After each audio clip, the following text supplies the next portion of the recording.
Dracula के सामने अचानक ही एक तराजू प्रकट हो गया और तेज हवाओं के साथ उस तराजू के दोनों तरफ अलग अलग रंग के पत्ते उड़कर गिरने लगे। एक तरफ सुनहरे रंग के पत्ते थे और दूसरी तरफ कोयले जैसे काले, और धीरे धीरे काले पत्तों की संख्या बढ़ती ही जा रही थी। तराजू काले पत्तों की तरफ झुकती जा रही थी। ये क्या है? ये कर्म तुला है, तुम्हारे कर्मों का माप है ये। वो सुनहरे पत्ते तुम्हारे पुण्य कर्म हैं और वो स्याह पत्ते तुम्हारे पाप हैं। 400 वर्षों में तुमने इतने पाप किए हैं, इतने पाप किए हैं कि तुम्हारे पापों का लेखा जोखा लिखना एक प्रकार का दंड बन चुका है। तुम्हारे पाप कर्मों का भार तुम्हारे पुण्य कर्मों पर इतना भारी पड़ रहा है कि इस तुला को देखने पर किसी को आभास भी नहीं होगा कि तुमने कुछ पुण्य कर्म भी किए हैं। अब तुम ही बताओ व्लाद, तुम्हें क्या चाहिए, मृत्यु या मोक्ष? मृत्यु? क्या करूंगा मैं मृत्यु का? रोज ही तो मर रहा हूं पिछले 400 सालों से। ये जिंदगी किसी मृत्यु से कम नहीं है। पता नहीं है आखिरी बार सूरज को कब देखा था मैंने, कब बारिश की बूंदों को एंजॉय किया था मैंने। याद नहीं कब मैंने अपने दिल को महसूस किया था। रोज रात को जिंदा होता हूँ और सूरज निकलते ही मर जाता हूँ। फिर भला ये मृत्यु मेरे किस काम की? मुझे मोक्ष चाहिए, मोक्ष। आजादी चाहता हूँ मैं इस श्राप से, हर रात मिलने वाली जिंदगी से, हर सुबह मुझे अपनी आगोश में लेने वाली इस मौत से। इस दुनिया से मुझे सिर्फ दर्द मिला है, सिर्फ दर्द। हाँ हाँ हाँ, मोक्ष चाहिए मुझे, मोक्ष। दे सकते हो मुझे? ड्रैकुला की आवाज में एक दर्द था जिसका नाम सुनकर लोग डर जाते थे। वो आज दर्द में था और मोक्ष मांग रहा था। उसकी इच्छा सुनकर वह आवाज कुछ देर शांत हो गई और फिर बेहद शांत स्वर में बोली, मोक्ष। इस संसार में जन्म लेने वाला हर प्राणी मोक्ष ही तो चाहता है, किंतु क्या यह मोक्ष इतनी सरलता से मिल सकता है? अगर ऐसा होता तो फिर इस जीवन मृत्यु के चक्र का क्या ही अस्तित्व शेष रह जाता। जानते हो व्लाद, ये मोक्ष हर आत्मा का अंतिम गंतव्य है, किंतु वहां तक पहुंचने का मार्ग सभी का भिन्न होता है। और जानते हो इस मार्ग को कौन तय करता है? कौन? उस आत्मा का कर्म भार। तुम अपनी कर्म तुला को देखो और स्वयं आकलन करो। क्या तुम्हारे कर्म तुम्हें मोक्ष प्राप्त करने योग्य बनाते हैं? क्या तुम मोक्ष प्राप्त करने के लिए उचित मार्ग पर चल रहे हो? कहो व्लाद, कहो। नहीं। सत्य कहा तुमने व्लाद, किंतु सत्य यही है कि तुम्हारे पाप कर्मों का भार इतना अधिक है कि तुम्हारे लिए मोक्ष प्राप्ति लगभग असंभव हो चुकी है। इस कर्म तुला के दोनों पलड़ों को एक बराबर लाने मात्रा के लिए तुम्हें कई जन्म लेने होंगे और हर जन्म को मात्र पुण्य कर्मों से अलंकृत करना होगा। जो मार्ग तुमने चुना है उसमें इन 400 वर्षों के पाप का प्रायश्चित करने हेतु तुम्हें 4000 वर्षों की यातना भोगनी होगी। 4000 साल? नहीं, इतना समय नहीं। यही सत्य है व्लाद, यही सत्य है। मैं जिंदगी को और नहीं जीना चाहता हूँ। एक मार्ग है व्लाद, किंतु इस मार्ग पर चलकर तुम सफल हो पाओगे इसकी संभावना लगभग शून्य ही है। कौन सा रास्ता है? मुझे बताओ, क्या करना होगा मुझे? मैं करूंगा, बस मुझे श्रापित जिंदगी से मुक्ति चाहिए, मोक्ष चाहिए मुझे।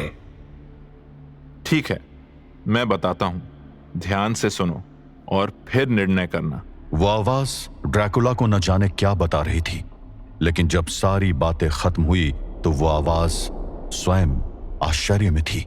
तो क्या यह तुम्हारा आखिरी निर्णय है? हाँ। ठीक है व्लाद, जो तुम्हारी इच्छा है वही होगा, किंतु अब तुम्हें जाना होगा, अन्यथा एक अनर्थ हो जाएगा। जाना होगा, पर कहां? उसके बाद ड्रैकुला को कुछ सुनाई नहीं दिया। रोशनी का एक धमाका हुआ और उसे एक चीख सुनाई देने लगी, अनीता की दर्द भरी चीख। छोड़ो मुझे! क्यों किया तूने ऐसा? क्यों? क्योंकि वो उसी के लायक था। उसने मेरे भाई को। तेरे किसी 2 कौड़ी के भाई के लिए तूने मेरी 400 सालों की मेहनत पर पानी फेर दिया, सब बर्बाद कर दिया तूने। अब मैं तुझे नहीं छोड़ूंगा। तूने मेरा अमनहोतेप का नाम बिगाड़ा है। मैं तुझे ऐसी मौत दूंगा कि इतिहास याद रखेगा। मैं तुझे अचानक एम्नोतेप का ध्यान कहीं और चला गया।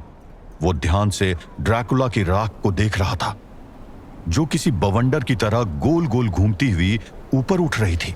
ये क्या हो रहा है? अनीता की गर्दन पर उसकी पकड़ ढीली पड़ गई और अनीता नीचे गिर गई।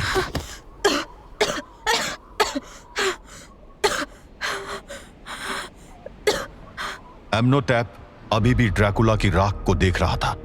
उसे समझ नहीं आ रहा था कि ये क्या हो रहा है। ड्रैकुला की राख अब धीरे धीरे एक शेप ले रही थी और एम्नोतेप को आभास हो रहा था कि उसका दुश्मन वापिस आ रहा था। ये कैसे हो सकता है? ये कैसे हो सकता है? केन के डैगर से मरने के बाद भी वो दोबारा जिंदा कैसे? उसके लौटने की आहट सिर्फ एम्नोतेप को ही नहीं बल्कि और भी लोगों को मिल रही थी। I will kill you, Mirza. You good for nothing scoundrel. I will. रुक जाइए जनाब, रुक जाइए। अब हमारे लड़ने की कोई वजह नहीं है। क्या मतलब? वो लौट आया है जनाब, वो लौट आया है। कौन लौट आया है? Who exactly are you talking about? Dracula लौट आया है जनाब, वो वापस आ गया है। वो मरकर दोबारा जिंदा हो गया है। What? How is this possible? ये कैसे हो सकता है मिर्जा? मुझे नहीं पता जनाब, पर मुझे उसके जिंदा होने का आभास हो रहा है। मिर्जा और रूट दोनों ही हैरान थे, लेकिन उस साधु को शायद पहले से पता था कि ऐसा ही होगा और इस समय उसके चेहरे पर एक मुस्कान तैर रही थी। तो तुमने धर्म के मार्ग पर चलने का निर्णय ले ही लिया व्लाद। प्रभु राम तुम्हारा मार्गदर्शन करेंगे। विजयी भव। एम्नोतेप को अपनी आंखों पर यकीन नहीं हो रहा था। ड्रैकुला की राख अब उसका पुराना रूप ले चुकी थी। ड्रैकुला लौट आया था वापस इंसानों की दुनिया में। कैसे हो एम्नोटेप? तू जिंदा कैसे हो गया? जिंदा? मैं मरा ही कब था। शायद तुमने मेरे बारे में सब कुछ पता नहीं किया। मैं मर नहीं सकता हूं, मगर आज तुम जरूर मरोगे। तुम्हें श्राप से आजाद कर दूंगा मैं। तू मुझे मारेगा? लास्ट टाइम तो इस लड़की ने बीच में पड़कर तुझे बचा लिया, लेकिन इस बार कोई बीच में नहीं आएगा, ना ये लड़की ना कोई और। अरे आज अगर तेरा मालिक लूसीफर भी आ जाए तो मुझे कोई नहीं रोक सकता। विवाद, मुझे शक्ति दो। या एक बार फिर एम्नोतेप और ड्रैकुला आपस में भिड़ चुके थे। एक बार फिर उस कमरे की दीवारें कांप रही थी और इस बार किसी का मरना तय था। तुम अभी भी नहीं समझे एम्नोटेप। मैं किसी का गुलाम नहीं हूँ, ना ओटोमैन्स का, ना चर्च का और ना ही लूसीफर का। मैं तुझे नहीं छोड़ूंगा। अभी भी समय है एम्नोटेप। छोड़ दो ये गुलामी। वेफवेट सिर्फ तुम्हारा इस्तेमाल कर रहा है। जरा देखो खुद को। 400 सालों से एक शरीर से दूसरे में भटक रहे हो तुम। तुम्हारा खुद का क्या बचा है दोस्त? मैं महान वेफवेट का गुलाम नहीं हूँ, मैं उनका सेनापति हूँ। बेवकूफ हो तुम। वेफवेट तुमसे वही चाहता है जो लूसीफर मुझसे चाहता था। अपनी आंखें खोलो एम्नोटेप। तुम सिर्फ एक मोरा हो, जस्ट अ पाउन। मैं किसी का गुलाम नहीं हूँ। अटैक करो मेरे भेड़ियों, फाड़ दो इसे। अचानक दो भेड़िए ड्रैकुला की ओर झपटे, मगर ड्रैकुला ने उन दोनों को पकड़कर फाड़ दिया। तुम बहुत आगे जा चुके हो, बहुत ज्यादा आगे। मुझे माफ करना एम्नोटेप, अब मैं तुम्हें जिंदा नहीं छोड़ सकता हूँ। ड्रैकुला ने अपने दोनों हाथ हवा में उठाए और अचानक सैकड़ों चमगादड़ वापस आ गए और भेड़ियों पर टूट पड़े। पहले से घायल भेड़िए जल्दी कमजोर पड़ने लगे। मैं तुझे। एम्नोटेप ड्रैकुला की तरफ दौड़ा, मगर ड्रैकुला ने उसको उठाकर पटक दिया। एम्नोटेप, मैंने तुम्हें मौका दिया, मगर अब मेरे पास और कोई रास्ता नहीं है। अचानक ड्रैकुला ने अपने हाथ में अपने एक चमगादड़ को पकड़ा और उसका शरीर उस काले पत्थर पर पटकते हुए जोर से चिल्लाया, ब्लड ऑफ अ स्लेव। तो इस शक्ति को अब तुम हासिल करना चाहते हो, पर बाकी की आहुतियां कहां से लाओगे?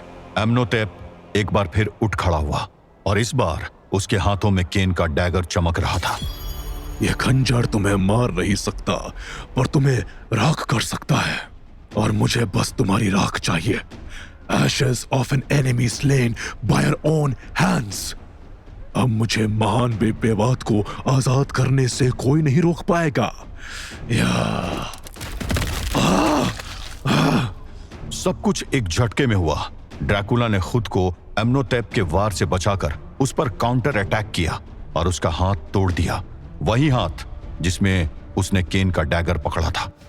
एम्नोटेप के हाथ से डैगर छूटकर गिरा, मगर ड्रैकुला ने उसे अपने दाएं पंजे पर रोक लिया और एम्नोटेप की गर्दन अपने बाएं बाजू में दबा ली। छोड़ छोड़ मुझे। Blood of a slave, heart of a brother, and ashes of an enemy slain by your own hands. यही तूने आहुतियां चढ़ानी है ना? तुम एक बात भूल गए एम्नोटेप। You were my brother once. तुम कभी मेरे भाई थे। ओटोमैन्स की कैद में मैंने तुम्हें अपना भाई माना था, इसलिए मुझे माफ करना ब्रदर, क्योंकि मुझे तुम्हारा हार्ट चाहिए। Heart of a brother. Dracula ने अपने नोकीले नाखूनों से एम्नोटेप का दिल बाहर निकाल लिया और उस काले पत्थर पर दे मारा। और ऐसा करने के तुरंत बाद उसने अपने दाएं पैर की हल्की सी हरकत से केन का डैगर उछाला और खून से सने अपने दाएं हाथ से पकड़कर एम्नोटेप के जिस्म में घोंप दिया। एम्नोटेप का जिस्म राख बन गया और ड्रैकुला एक मुट्ठी भर राख उस पत्थर पर चढ़ाते हुए चिल्लाया, Ashes of an enemy slain by your own hands. वो काला पत्थर तेजी से चमक रहा था, मानो किसी ने एक कमरे में हजारों मशाले जला दी हो। कमरा बुरी तरह गर्म हो रहा था और फिर अचानक एक धमाका हुआ, रोशनी का धमाका, और सब कुछ शांत हो गया।